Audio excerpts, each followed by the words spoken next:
If you've just watched my issue 22, you'll know I'm a little bit annoyed. But we're playing catch up, so I'm doing 2 videos in a row. But something that makes me excited: Redemptor Dreadnought, for issue 24. I love Dreadnoughts. I think they're great. They're a beast. Most people who would have known me from played me in 7th edition will know that I ran a few. Yeah, I love Dreadnoughts. And they're making a comeback, and now with drop pods being good again, I don't know if drop pods with Dreadnoughts are good again, but I can't wait to find that out. So yeah, in this issue we get half the sprue of the easy build Dreadnought. Redemptor Dreadnought, sorry. So you can't really put it together, but we'll go through that in a second, because we'll do a nice up close shot of this. The magazine goes through, as you guessed it, Dreadnought thing, like Dreadnoughts, Redemptor Dreadnoughts, and things like Dreadnoughts for Chaos. And then we'll go through next week's issues, and then in this too, there is the campaign starting. I got it wrong in issue 22. The start of the campaign for Corvus. So we'll go through that in a second. Alright, so we got this nice beautiful cover. Very different from our other ones. They're usually green or blue and red. This one's black and silver. So massive base as usual, you know, hand size-ish kind of thing. I can't pick it up, but just beautifully detailed. I know it's an easy build kit, but well, what are you gonna do? So what this is coming with, because it's the easy build kit, is 2 Onslaught Gatling cannons. You got the big one, and then the under fist mounted one, but without having the other sprue to this, we can't really build it. But in saying that, there's an image of it, but that's got a flamer underneath. So I don't know if we're getting a flamer, or because that makes it look like it's going to be a Gatling cannon, but I don't know, we'll see. We'll flick the pages, shall we? So here we go, Dreadnoughts. What are Dreadnoughts? They're Space Marines put in a sarcophagus to keep them alive and then entombed in a giant suit of walking tank, essentially, with so many weapons options and stomping abilities and just cool things that I like lots. I'm looking at you, Bjorn. I love you.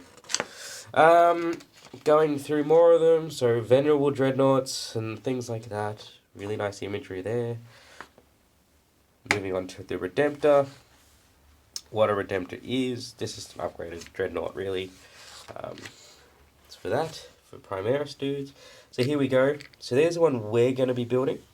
So like I said, I'm not sure if we're getting Flamer or Onslaught. I know we're not getting the, what do we call this? The Plasma Incinerator.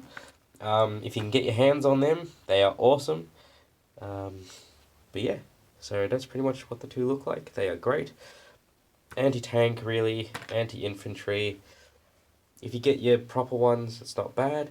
I think these are around the $45 mark. So we're really making our money back on this one. Actually, they could be more than that, but don't worry about it. So here we go. This is essentially just showing us. So we're not getting that. That's where the sarcophagus is, Gatling cannon, and the fist. And yeah, so we move on and just go through more about their war gear and things like that. And then we move on to Hellbrutes. It wouldn't be, you know, Conquest without going through a bit of chaos. Hellbrutes are essentially, well, Dreadnoughts but chaos. Kind of fleshy and stuff, and there's some really nice painted up ones. So yeah, there's those. Baal Under Siege. This is a bit about the Blood Angels versus Tyranids. I like Nids, always have. I don't like Blood Angels. My friends know why. But there's some nice imagery there of some Genestealers and Nids taking on some Redemptors and some Dreadnoughts. We move on to the how to build stage, which we cannot do. So as I said, we've got this sprue, and then this is supposed to come in issue 25, so next week, which is everything else. And it looks like, oh no, I was wrong, it is the Flamer. Sorry guys. So we're getting the Flamer instead. Alright, so it's going to be that anti-infantry one that you saw, which kind of makes sense in this. We just skip through how to build it, blah blah blah. We're not going to do. And then usually there'd be a how to paint section in this, but there isn't. So we're literally going to Barachias. I should probably start pre-reading these and try and pronounce them. Anyway, it doesn't matter. So you get this map area, mark them, who wins which sector and why. Well, not why, but who wins which sector as we fight through it. Bit more about Corvin 2. Infiltration, which is a mission type. Setup, mission brief. Exfiltration, which is get out of dodge. And things like that. And it gives you victory conditions and what goes on. And you just play through that.